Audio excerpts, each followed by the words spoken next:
আসসালামু আলাইকুম ওয়া রাহমাতুল্লাহি ওয়া বারাকাতুহু।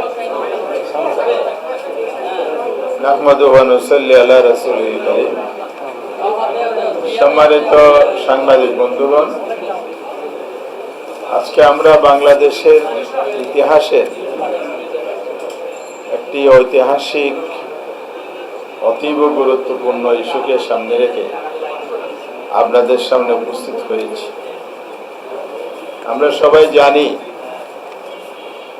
2024 সালের জুলাই আগস্টে একটি রক্তাক্ত অভ্যুত্থান হয়েছিল। যে আন্দোলনটি আমাদের জাতীয় জীবনের একটি মাইলফলক হিসেবে চিহ্নিত হয়ে আছে। এই আন্দোলনটি শুরু হয়েছিল বৈষম্য বিরোধী ছাত্র আন্দোলন। তাদের দাবি ছিল কোটা সংস্কার,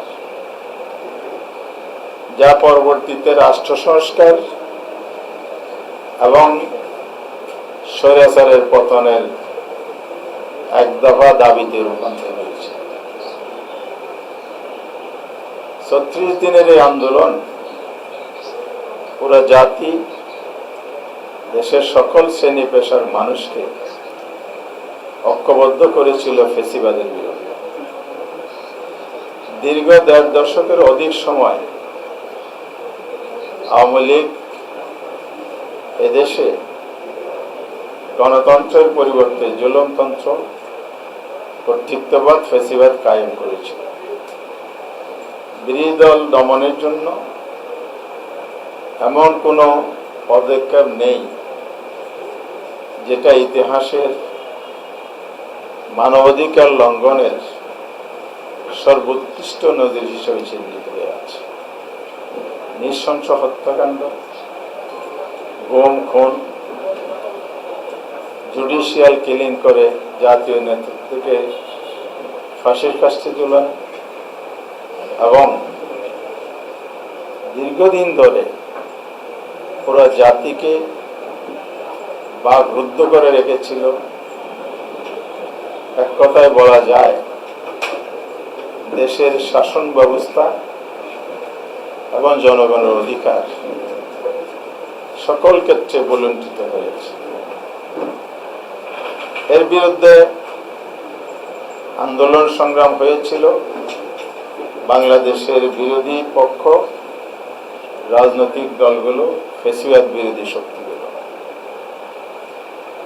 এই সংকট কাল থেকে মুক্তির জন্য যে আন্দোলন গড়ে উঠেছিল, যদিও শেষ পরিণতিতে যেতে পারেনি, স্বৈরতন্ত্রের বিভিন্ন আচরণ পদক্ষেপে একটি শক্তিশালী প্রেক্ষাপট পটভূমি তৈরি করেছে। বাংলাদেশের রাজনৈতিক সংকট বারবার এসেছে, তার মধ্যে এটা ছিল ইতিহাসের সবচেয়ে জঘন্যতম এবং ভয়াবহ সংকট, যে কারণে আমাদের ছাত্র সমাজ যে আন্দোলন ডাক দিয়েছে, দেশবাসী সাড়া দিয়েছে। অসংখ্য ছাত্র জনতার রক্ত ঝরেছে, জীবন চলে গিয়েছে, পঙ্গু হয়েছে, আহত হয়েছে। পরিসংখ্যান নানাভাবে আছে। সরকারি গেজেটে যা আছে এটা সঠিক তথ্য নয় এবং পর্যাপ্ত নয়। হয়তো পর্যায়ক্রমে এটা বাড়বে, কিন্তু প্রাইভেট যে আলাপ আলোচনা, তথ্য যারা গবেষণা করেছে, সংগ্রহ করেছে, সরকারি তথ্যের দ্বিগুণ। এক কথায় বলতে গেলে আসলে এটা একটা ইনক্লুসিভ রেভুলেশন অথবা অভ্যুত্থান, যেটাই বলি। কোনো শ্রেণী, পেশা, বয়স, শিক্ষা, সকল দিক থেকে কোনো মানুষ এখানে বাকি ছিল না যারা জীবন দেয়নি, রক্ত দেয়নি, স্যাক্রিফাইস করে। আমরা 2টি বছর অতিক্রম করেছি। 5ই আগস্টের 26 শেখ হাসিনার দেশ থেকে পালিয়ে যাওয়া, তাদের নেতারা দুর্নীতি দুঃশাসনের মাধ্যমে দেশকে যে অক্টোপাসে আবদ্ধ করেছিল, সেখান থেকে জাতি 5ই আগস্ট মুক্তি পেয়েছিল। আমরা আশা করেছিলাম অন্তর্বর্তীকালীন সরকার ডক্টর ইউনূসের নেতৃত্বে যেটা গঠিত হয়েছিল, সে সরকার 1.5 বছর শাসনকালে জাতিকে যে প্রতিশ্রুতি দিয়েছিল, সে প্রতিশ্রুতির বাস্তবায়ন হবে। সংস্কার, বিচার, সুষ্ঠু নির্বাচন, মৌলিক কর্মসূচি বা প্রতিশ্রুতি এগুলোই ছিল। কিন্তু আমরা যেটা লক্ষ্য করেছি, যদি সংস্কার বলি, ঐক্যমত্য কমিশন গঠনের মাধ্যমে একটা প্রক্রিয়া ওনারা সম্পন্ন করেছিলেন। সেখানে বাংলাদেশের 33টি রাজনৈতিক দল নিয়মিত দীর্ঘ 9 মাস অংশগ্রহণ করেছে জাতীয় স্বার্থে ঐক্যমতের ভিত্তিতে সংস্কার হোক। কারণ জল অভ্যুত্থানের জনগণের স্লোগান ছিল উই ওয়ান্ট জাস্টিস। বাংলাদেশের মানুষের আত্মপরিচয়, সুশাসন, ন্যায় বিচার, গণতন্ত্রের বিকাশ, এগুলো ছিল জুলাই বিপ্লবের মূল চেতনা। এই জন্য সংস্কার ছিল অনিবার্য। অভ্যুত্থানের মধ্য দিয়ে অন্ধকারের কালো নিমেষ থেকে বাংলাদেশের মানুষ যে নতুন সূর্যের উদয় দেখেছিল, আগামী দিনে বাংলাদেশ এগিয়ে যাবে, আলোকিত হবে, উদ্ভাসিত হবে, এটা প্রত্যাশা ছিল।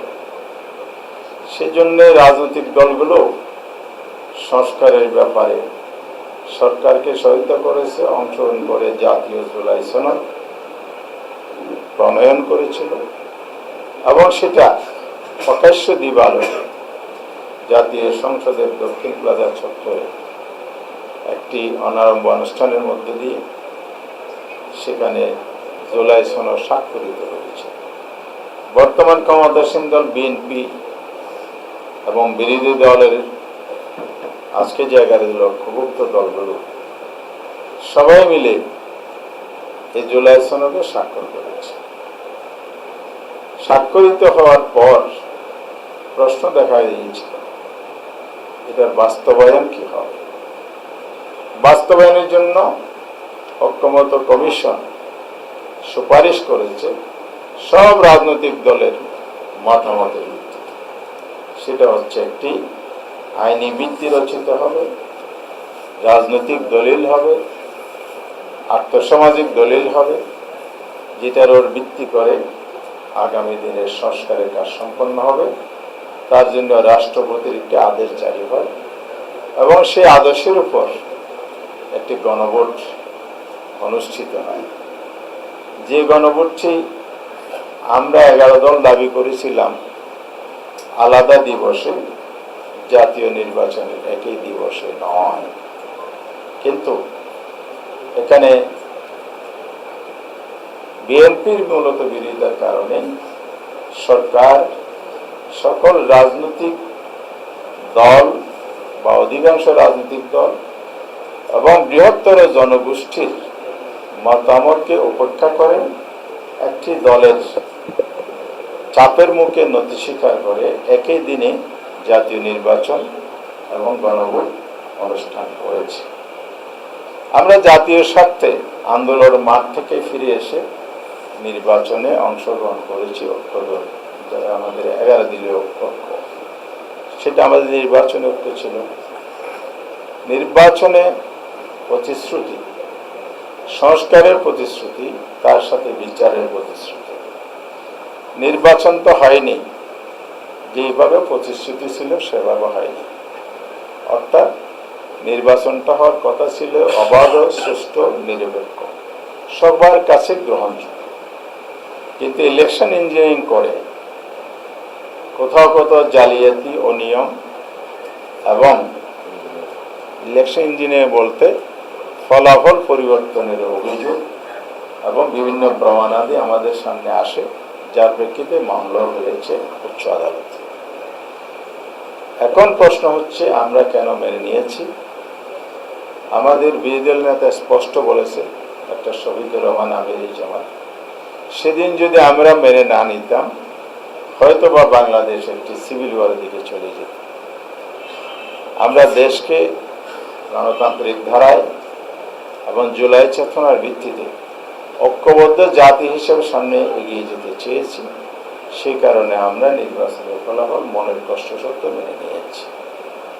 দুর্ভাগ্যজনক হচ্ছে পার্লামেন্ট গঠিত হয়েছে, সংসদ সদস্যরা শপথ নিয়েছে, নির্বাচন কমিশন যারা নির্বাচনের আয়োজন করলেন একই তফসিলে, একই তারিখে, একই দিনে, দুটি ব্যালটে, সেই ইলেকশন কমিশন শপথ অনুষ্ঠানে দুটি শপথনামা ইস্যু করলেন। একটি জাতীয় সংসদ গঠনের জন্য শপথনামা সংসদ সদস্যদের, আরেকটি হলো সংস্কারের জন্য সংবিধান সংস্কার পরিষদ গঠনের জন্য আরেকটি শপথ।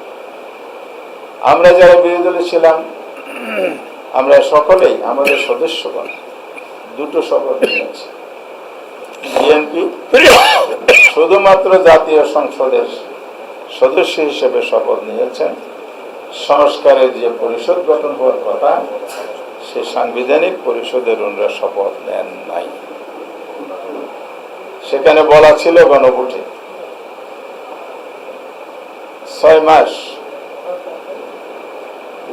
অর্থাৎ কার্য দিবস হিসেবে সংসদের 6 মাসের মধ্যে এই সংস্কার পরিষদ কাজ করবে। মৌলিক সংস্কার সম্পাদিত হওয়ার পরেই সংসদ তার স্বাভাবিক কার্যক্রম পরিচালনা করে। দুর্ভাগ্যজনক হলে সত্য, শপথ তো নেন নাই, সংস্কার পরিষদের অধিবেশন ডাকার সুপারিশ তারা করেননি। শুধুমাত্র সংসদ অধিবেশন ডেকে প্রথম অধিবেশন ওনারা চালালেন। সেখানে 133টি অধ্যাদেশ যেটা সংস্কারের অংশ, এবং 133টির মধ্যে মৌলিক সংস্কারের অংশ ছিল 20টি অধ্যাদেশ। সেই 20টি ওনারা বাদ দিলেন। দুর্নীতি কমিশন গঠন, নির্বাচন কমিশন গঠন, গুমখুন কমিশন, তথ্য অধিকার, এরকম সাংবিধানিক সংবিধিত অনেকগুলো, মানবাধিকার কমিশন, অনেক গুরুত্বপূর্ণ। জুডিশিয়ারি আলাদা করার বক্তব্য বিএনপি সবসময় দিয়েছে। বেগম খালেদা জিয়া এবারে সোচ্চার ছিলেন, কিন্তু বর্তমান বিএনপি এসে সচিবালয়টা যে আলাদা করার ফ্যাক্ট ছিল সেটাও রহিত বা বাতিল করে দিল। অর্থাৎ তারা স্বাধীন বিচার ব্যবস্থা চায় না, মানবাধিকার অতীতে যেভাবে লঙ্ঘিত হয়েছে সেটা চায়, দুর্নীতিতে দেশ যেভাবে ছেড়ে গেছে সেভাবে এটা চায়, নির্বাচন সুষ্ঠু হোক ওনারা চান না। এই জন্য সংবিধিবদ্ধ প্রতিষ্ঠানগুলো রাষ্ট্র বা সরকারের নিয়ন্ত্রণ নিয়ে তারা ইচ্ছা মতো আগের ফেসিবাদী স্টাইলে আবার কর্তৃত্ববাদ ফিরিয়ে আনার যাবতীয় ব্যবস্থা করেছে। দুর্ভাগ্যজনক হলে ব্যাংক রেগুলেশন যেটা ছিল এই অ্যাক্টও বাতিল করেছে, গণভোটের অ্যাক্ট বাতিল করেছে। অর্থাৎ নির্বাচনের মাধ্যমে যে গণতান্ত্রিক ধারার প্রবর্তন, এই রাস্তা পঞ্চদশ সংশোধনের মাধ্যমে যেমন বন্ধ করা হয়েছে কেয়ারটেকার সরকার বিলুপ্ত করে, ঠিক একইভাবে গণভোটের রায়ও একই পদ্ধতি তারা রহিত করেছে। অর্থাৎ বর্তমান সংসদীয় গণতন্ত্র নয়, একটা সংসদীয় স্বৈরতন্ত্রের পদযাত্রা শুরু করেছে, যেটা ফেসিবাদ আমলেই সংসদীয় স্বৈরতন্ত্র কায়েম ছিল। সুষ্ঠু নির্বাচন হওয়ার পথে এগুলো বাধা। দ্বিতীয় হচ্ছে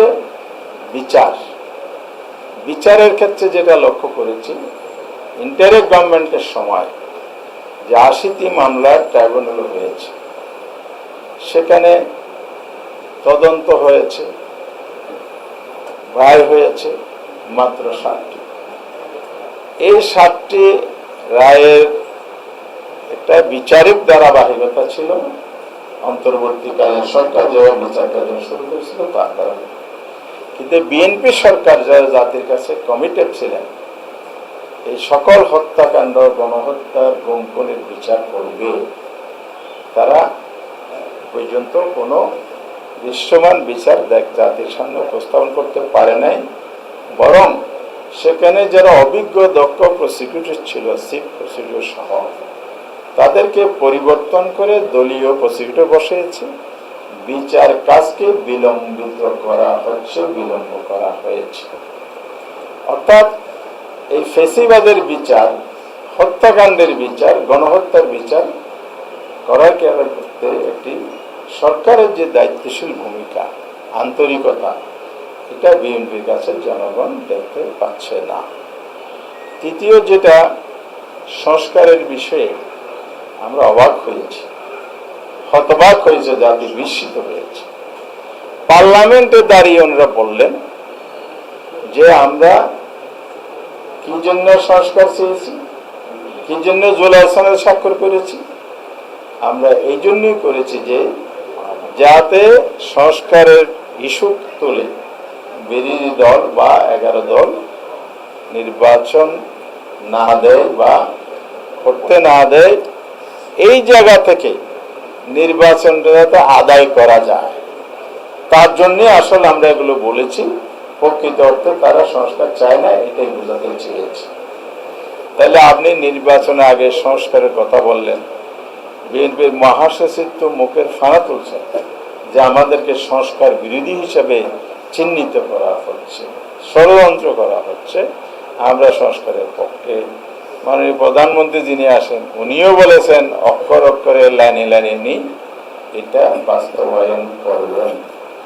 আমরা বলতে চাই, আপনারা যে আসল কথাটা থলের বিড়াল বেরিয়ে গেছে, আপনারা যে প্রকাশ করে দিয়েছেন যে আসলে সংস্কার চান নাই, নির্বাচনে চেয়েছেন, সে কারণে নির্বাচন আদায় করার জন্য জাতির সাথে একটা প্রতারণা আপনারা করেছেন। এই জন্য আপনারা গণভোটের বাস্তবায়ন করছেন না। গণভোটের রায় বাস্তবায়ন করে সাংবিধানিক সংস্কার পরিষদ গঠন করা ছাড়া অন্য কোনোভাবে জুলাই সনদের বাস্তবায়ন সম্ভব নয়। ওনারা চলচাতুরি করছেন, আমরা সংবিধান সংশোধন করে করব। সংবিধান সংশোধন একটা রুটিন ওয়ার্ক, পার্লামেন্টে এগুলো হবে, অতীতেও হয়েছে। আমাদের সংবিধানের ধারাবাহিক 70 সংশোধন পর্যন্ত এসেছে, তো সামনেও হবে প্রয়োজনের প্রেক্ষিতে, জাতীয় স্বার্থে। কিন্তু সংস্কারের কমিটমেন্ট জুলাই অভ্যুত্থানের চেতনা এটা ছিল না। জুলাই অভ্যুত্থান কি সংবিধান সংশোধনের জন্য হয়েছে? সংবিধান সংশোধনের জন্য অভ্যুত্থান লাগে না, এটা স্বাভাবিক প্রক্রিয়ায় হবে। কিন্তু জুলাই অভ্যুত্থানের যে কমিটমেন্ট, সেটা হলো বেসিক এবং মৌলিক সংস্কারের কাজ। সেটা ওখানে যে 48টি সাংবিধানিক সংস্কারের উপর জনগণ রায় দিয়েছে, এটার উপর কোনো আইন নেই, এটার উপর কোনো রায় নেই, এটার উপর কোনো আইনগত শক্তিশালী ভিত্তি নাই, এবং এটা পার্লামেন্টের দ্বারা সম্ভব নয়। একমাত্র সংবিধান সংস্কার পরিষদ গঠনের মাধ্যমে সম্ভব। এই জন্য বিশেষ কমিটি গঠনের প্রস্তাব দিয়েছে, বিরোধী দলকে আহ্বান করেছে, আমরা এটাকে প্রত্যাখ্যান করেছি এবং আমরা বলেছি আপনারা যদি সংবিধান সংস্কার করার জন্য যদি কোনো পদক্ষেপ নেন, সেক্ষেত্রে আমরা আলোচনায় বসব। কিন্তু ফাঁকিবাজি করে জনগণকে আপনি বোকা বানানোর চেষ্টা করবেন, এই দেশবাসী এটা মেনে নেবেন। সেজন্য আজকে আমরা আপনাদের সামনে এসেছি। আমরা দেশে ন্যায় বিচার, সুশাসন, গণতন্ত্র এবং জনগণের নিরাপত্তা, আইন শৃঙ্খলার উন্নতি এবং যে বাজেট দিয়েছে, সে বাজেটের মাধ্যমে যে কর আরোপ করা হয়েছে, মধ্যবিত্ত শ্রেণী, গরিব শ্রেণীর উপর যে চাপানো হয়েছে, ঘাটতি বাজেটের সুশাসন নাই, লুটপাট, দুর্নীতির ব্যবস্থা করা হয়েছে, এই সব কিছুর মাধ্যমে যে জনজীবনে অসন্তোষ এবং অস্বস্তিকর অবস্থা, এক কথায় জনগণের যে আজকে নাবিশ্বাস, বাজেট পাশ হলে এটা আরো বাড়বে। সেই জায়গা থেকে আমরা আজকে জুলাইয়ের দ্বিতীয় বার্ষিকী পালন, তার সাথে চলমান আন্দোলনকে বেগবান করার লক্ষ্যে 11 দলের শীর্ষ বৈঠক 21শে জুন যে নির্দেশনা দিয়েছে, তার আলোকে আজকে আমরা লিয়াজত কমিটি বসছিলাম, মহানগরী প্রতিনিধিগণও ছিল, সেখান থেকে আমরা আজকে কিছু কর্মসূচি নির্ধারণ করেছি। কর্মসূচি 36 দিন জুলাই আন্দোলনের 36 দিনের এই কর্মসূচি হিসাবে আমরা প্রণয়ন করেছি। সেই কর্মসূচি এখন আমরা আপনাদের সামনে তুলে ধরছি। এই কর্মসূচির মূল দাবি বা লক্ষ্য হচ্ছে আমরা জুলাই অভ্যুত্থানের পক্ষে জনসচেতনতা বৃদ্ধি, গণভোটের রায় বাস্তবায়নের দাবিতে চলমান আন্দোলনকে জোরদার করা এবং গুম খুন সহ সকল গণহত্যার দ্রুত বিচার। সকল গণহত্যা বলছে 2006 সালের 28 অক্টোবর থেকে 5ই আগস্ট 2024 পর্যন্ত অনেকগুলো গণহত্যা হয়েছে। যেমন পল্টনে যে ট্র্যাজেডি হয়েছে, বিরিয়ার যে ফিলখানার ট্র্যাজেডি হয়েছে, সেনা হত্যা হয়েছে। এরপরে আপনার 2013 সালের যে শাপলা চত্বর হত্যাকাণ্ড হয়েছে, 2021 সালে যে হত্যাকাণ্ড হয়েছে, সে সময় যে আমাদের হেফাজতের যে আন্দোলন ছিল মোদির আগমনের প্রতিবাদে, সে হত্যাকাণ্ডে গণহত্যা হয়েছে। আল্লামা সাঈদী সাহেবের রায়ের পরে যে 150 শতাধিক মানুষকে নির্বিচারে হত্যা করা হয়েছে।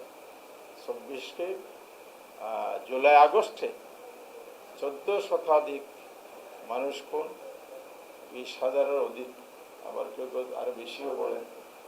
তো এই মানুষ আহত হয়েছে, অনেকে চক্ষু হারাইছেন, হাত পা হারিয়েছেন, জীবনের পরে পঙ্গু হয়েছে। এইসব হত্যাকাণ্ড গুম খুনের দ্রুত বিচারের দাবি আমাদের এই আন্দোলনে পুনর্ব্যক্ত করছি। কর্মসূচির মধ্যে আছে 1 জুলাই থেকে 5 আগস্ট 2026, এখানে আমরা 1 থেকে 15 তারিখ পর্যন্ত জুলাই সনদ বাস্তবায়ন তথা গণভোটের রায় বাস্তবায়নের জন্য সকল জেলা মহানগরীতে সেমিনার। এরপরে আসবে এই 15 দিনের প্রোগ্রামের মধ্যে, মাসব্যাপী প্রোগ্রামের মধ্যে চিত্র প্রদর্শনী রাখা হয়েছে 23, 24, 25। গ্রাফিতি অঙ্কন করা হবে সারা দেশেই, রাজধানী সহ। এরপরে রক্তাক্ত জুলাইয়ের যে স্মৃতি বিজড়িত ঘটনাস্থল, আপনারা জানেন রাজধানীর যাত্রাবাড়ি, পল্টন, শাহবাগ, ধানমন্ডি, মোহাম্মদপুর, উত্তরা, বাড্ডা, রামপুরা, মিরপুর, বিভিন্ন জায়গায় অসংখ্য ঘটনা ঘটেছে। সেই ঘটনাস্থলগুলোতে আমরা বিভিন্ন দিন তারিখ নির্ধারণ করে আমরা মহানগরী সংঘের সাথে সমন্বয় করে রাজধানীতে সমাবেশ করব স্মৃতিচারণমূলক, যেখানে প্রত্যক্ষদর্শী শহীদ পরিবাররা অংশগ্রহণ করবে। একইভাবে সারা দেশেও ঘটনাস্থলগুলো চিহ্নিত করে সেখানে আমরা জনগণকে নিয়ে সমাবেশে মিলিত হব। এরপরে আমাদের 8টা ডিক্লার প্রোগ্রাম আছে। 4 জুলাই সারা দেশে রাজধানী ব্যতীত সকল মহানগরী এবং জেলাতে বিক্ষোভ, গণমিছিল।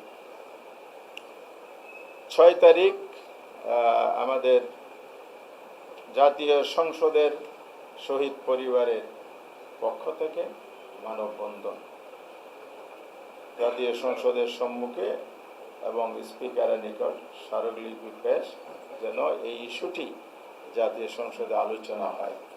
বিরোধী দলের নেতার প্রস্তাব প্রেক্ষিতে 1 বা 2 ঘন্টা আলোচনা হয়েছে, কিন্তু এটা কোনো সিদ্ধান্ত ছাড়া শেষ করেছেন, টকটক করেছেন।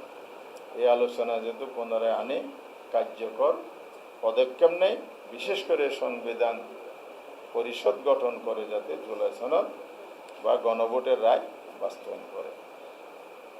এরপরে আমরা 8 তারিখ এটা জাতীয় সেমিনার করব, সেটাও ঢাকাতে। আর ঢাকারটা তো 8 তারিখ, জেলাগুলো তারা তাদের সুবিধা মতো তারিখ নির্ধারণ করবে। এরপরে আমাদের 11 দলের যারা প্রোগ্রামে ইতিমধ্যে অংশগ্রহণ করেছেন। 7টা প্রোগ্রাম আমরা নিয়েছিলাম বিভাগীয় সমাবেশ, তার মধ্যে 3টি সমাবেশ এখনো বাকি আছে।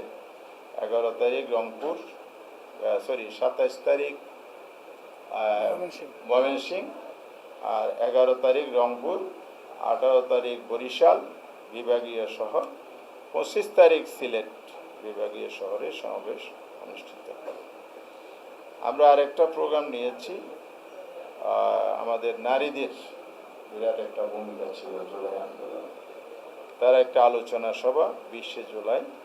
এখানে নারী সংসদ সদস্য সহ দেশের গুরুত্বপূর্ণ নারী নেতৃত্বগণ উপস্থিত থেকে একটা আলোচনা সভা করবে। এরপরে আমরা 31 তারিখ জুলাই সেদিন জুমাবার সারা দেশে মসজিদ সমূহে দোয়া হবে, আর ধর্মমত অনুযায়ী যার যার প্রার্থনালয়ে প্রার্থনা করার জন্য আমরা অনুরোধ জানাচ্ছি। 5 তারিখ আগস্টের রাজধানী সহ সকল জেলা, মহানগরী এবং উপজেলা পর্যন্ত সমাবেশ হবে। এগুলো আমরা বিস্তারিত আবার বসব, 1 জুলাই বসে আমরা বিস্তারিত বাস্তবায়নের আরও স্পেসিফিক টাইম, সময়, স্থান নির্দেশনা আপনাদের সামনে দিতে পারবো। তখন বাস্তবায়নের জন্য আবার বসে এগুলো বিস্তারিত পরিকল্পনা নেওয়া হবে। তো আজকে আমাদের সামনে এই ব্রিফিংয়ের মাঝে আমাদের 11 দলের নেতৃবৃন্দ আছেন। এনসিপির মহানগরী উত্তরের আরিফুল ইসলাম আদিব, নাসিরুদ্দিন পাটোয়ারি উপস্থিত ছিল আমাদের বৈঠকে। এরপরে বাংলাদেশ খেলাফত মজলিসের সিনিয়র যুগ্ম মহাসচিব আতাউল্লাহ আমিন আছেন। এরপরে Mustafizur Rahman Iran labour party পরিচিত মুখ চেয়ারম্যান, নিজাম ইসলামী পার্টির সিনিয়র নায়েব আমির আব্দুল মাজিদ আতাহারি, এলডিপির ভারপ্রাপ্ত মহাসচিব বিল্লাল মিয়াজ উনি উপস্থিত আছেন। এরপরে এবি পার্টির আবদুল্লাহ আল মামুন রানা অ্যাডভোকেট এবং যুগ্ম সচিব, উনিও যুগ্ম মহাসচিব, উনি উপস্থিত আছেন। এরপরে আমাদের লিয়াজো কমিটির মধ্যে আনোয়ার হোসেন ভাই, উনি হলেন খেলাফত মজলিসের প্রতিনিধি, বাংলাদেশ খেলাফত মজলিসের ঢাকা মহানগরী উত্তর, আর মহানগরী বিভিন্ন দলে আরো অনেকেই আছে। খেলাফত মজলিসের আছে। আমরা সব নেতৃবৃন্দ, আমাদের এই জাকপা ইকবাল ভাই তো চেনেন সবাই, উনি জাকপার সাধারণ সম্পাদক। বিডিপির ইসলাম নাইম আছে তো, হ্যাঁ নাইম আছে। তো মোটামুটি 11 দলের সবাই মহানগরী প্রতিনিধিও ছিল, আবার লিয়াজো কমিটিরও যারা রেগুলার বসেন ওনারা উপস্থিত ছিলেন। সকল নেতৃবৃন্দকে আমরা আন্তরিক ধন্যবাদ জানাচ্ছি। বিশেষ করে ধন্যবাদ জানাই আপনাদেরকে, যারা কষ্ট করে অনেকক্ষণ ধরে এখানে অপেক্ষা করছেন, জাতীয় স্বার্থে আমাদের এই সহযোগিতা করছেন, কাভারেজ দিচ্ছেন, জাতির সামনে জনস্বার্থে গুরুত্বপূর্ণ দাবি দেওয়া আন্দোলনের কর্মসূচি তুলে ধরছেন। আমি সবাইকে আন্তরিক ধন্যবাদ জানাচ্ছি। পরিশেষে জাতিকে আহ্বান জানাই, আমাদের জনগণ যাদের স্বার্থে আমাদের এই প্রয়াস, এবং যারাই এদেশের মূল শক্তি, নাগরিক শক্তি আমাদের প্রধান, সেই জনগণকেই আমরা আহ্বান জানাচ্ছি। আমরা যে কর্মসূচিটা দিয়েছি এটা কোনো দলীয় নয়, কোনো জোটের দাবি নয়, এটা জনগণের দাবি। দেশের সাথে, জনগণের সাথে, দেশের উন্নয়ন অগ্রগতির সাথে আগামীর বাংলাদেশ গড়ার লক্ষ্যে। সেজন্য আমরা সবার সহযোগিতা চাই। সকল শ্রেণী, পেশা, দল, মত নির্বিশেষে সবাই জাতির সাথে ঐক্যবদ্ধ হই। আমরা এই সরকার যে আবার ফ্যাসিবাদী কায়দায় দেশ পরিচালনা করছে তার বিরুদ্ধে আমরা ঐক্যবদ্ধ আন্দোলন গড়ে তুলি। এবার আপনাদের কাছে আমরা এই কর্মসূচি বাস্তবায়নে সর্বাত্মক সহযোগিতা কামনা করে আজকে আমাদের সাংবাদিক সম্মেলন বা ব্রিফিংয়ের এই কার্যক্রম আমরা শেষ করছি। এখন যদি আপনাদের কোনো প্রশ্ন থাকে তাহলে প্রশ্ন আসতে পারে। প্রশ্ন নাই। নাই? ধন্যবাদ। ধন্যবাদ সবাই। আজকে প্রশ্ন চালিয়েছে। ওই যে মাজেদ ভাই, ধন্যবাদ। আপনি তো